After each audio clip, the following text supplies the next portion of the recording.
ಸಂಪೂರ್ಣವಾಗಿ ಏರ್ಪಟ್ಟಿದೆ. ನಿಮಗೆ ವಿಡಿಯೋದಲ್ಲಿ ನಾನು ತೋರಿಸ್ತಾ ಹೋಗ್ತೇನೆ, ಬೆಳಗ್ಗೆಯಿಂದಲೂ ಕೂಡ ಇಷ್ಟೊಂದು ರೀತಿಯ ಜನ ಇದನ್ನು ಕಡಿಮೆ ಆಗಿದೆ. ಈಗ ಸಂಜೆ ಅಂತ ಹೇಳಿ ಕಡಿಮೆ ಆಗ್ತಿರ್ಬೋದು, ಆದರೆ ಇದರ 10 ಪಟ್ಟು ಜನ ಬರ್ತಾನೆ ಇದ್ದಾರೆ. ಇದು ಕಂಪ್ಲೀಟ್ ಆಗಿ ಎಲ್ಲಿವರೆಗೂ ನಿಮಗೆ ಜಾಗ ಕಾಣಿಸುತ್ತೋ ಈಗ ಅಲ್ಲಿವರೆಗೂ ಕೂಡ ಸಂಪೂರ್ಣವಾಗಿ ಜನ ಬಂದಿರತಕ್ಕಂಥದ್ದು.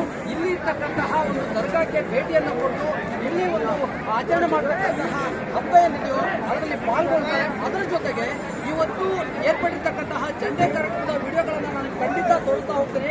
ಆ ಕಾರ್ಯಕ್ರಮದಲ್ಲಂತೂ ಬಹುಶಃ ಇಷ್ಟೊಂದು ಜನಸಂಖ್ಯೆಯನ್ನ ಈ ಭಾಗದಲ್ಲಿ ನೋಡಲಿಕ್ಕೆ ಸಾಧ್ಯ ಇಲ್ಲ. ಅಷ್ಟೊಂದು ಭಕ್ತರು ಕೂಡ ಇಲ್ಲಿ ಆಗಮಿಸಿದ್ರು, ಈ ಒಂದು ಜಂಡೆ ಕಾರ್ಯಕ್ರಮದಲ್ಲಿ ಪಾಲ್ಗೊಂಡಿದ್ದು. ಏನೆಲ್ಲ ವಿಶೇಷತೆ ಇತ್ತು ಅನ್ನೋದನ್ನು ಕೂಡ ನಾನು ಕೇಳ್ತಾ ಹೋಗ್ತೀನಿ. ಇದರ ಪ್ರಯುಕ್ತ ಸಿಎಂ ಸಿದ್ದರಾಮಯ್ಯ ಅವರ ಪುತ್ರ ಯತೀಂದ್ರ ಕೂಡ ಆಗಮಿಸಿರ್ತಕ್ಕಂಥದ್ದು ಈ ಕಾರ್ಯಕ್ರಮಕ್ಕೆ. ನಮ್ಮ ಜೊತೆ ಸೈಯದ್ ಅಜ್ಜಂಪೀರ್ ಖಾದ್ರಿ ಅವರು ನೇರವಾಗಿ ನಾನು ಮಾತಾಡ್ತಾ ಹೋಗ್ತೀನಿ.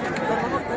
ಬಹುಶಃ ಇವತ್ತು ಅಜ್ಜಂಪೀರ್ ಖಾದ್ರಿ ಅವರ ಬೇರೆ ವೇದಿಕೆ ಕಾರ್ಯಕ್ರಮಗಳಲ್ಲಿ ರಾಜಕೀಯವಾಗಿ ನೋಡಿದಾಗ ಅವರ ಹಿಂದಿರ್ತಕ್ಕಂತಹ ಜನ ಸಮೂಹವನ್ನು ನೋಡ್ತೀವಿ. ಆದರೆ ಅಜ್ಜಂಪೀರ್ ಖಾದ್ರಿ ಅವರ ಇನ್ನೊಂದು ಒಂದು ಯಾವ ರೀತಿ ಬಣ ಅಂತಂದ್ರೆ ಹೇಳಿದ್ರೆ ಇನ್ನೊಂದು ಅವತಾರ ಅಂತಲೇ ಅನ್ಬೋದು ನಾವು. ಯಾಕಂದರೆ ಇದನ್ನು ನೋಡಿದಾಗ ನಮ್ಗೆ ಅನ್ಸುತ್ತೆ ನಿಮ್ಮ ಎಲ್ಲ ತೂಕ ಒಂದು ಕಡೆ ಆದರೆ ಇದೊಂದೇ ಒಂದು ದೊಡ್ಡ ಏನು ಹೇಳ್ತೀರಾ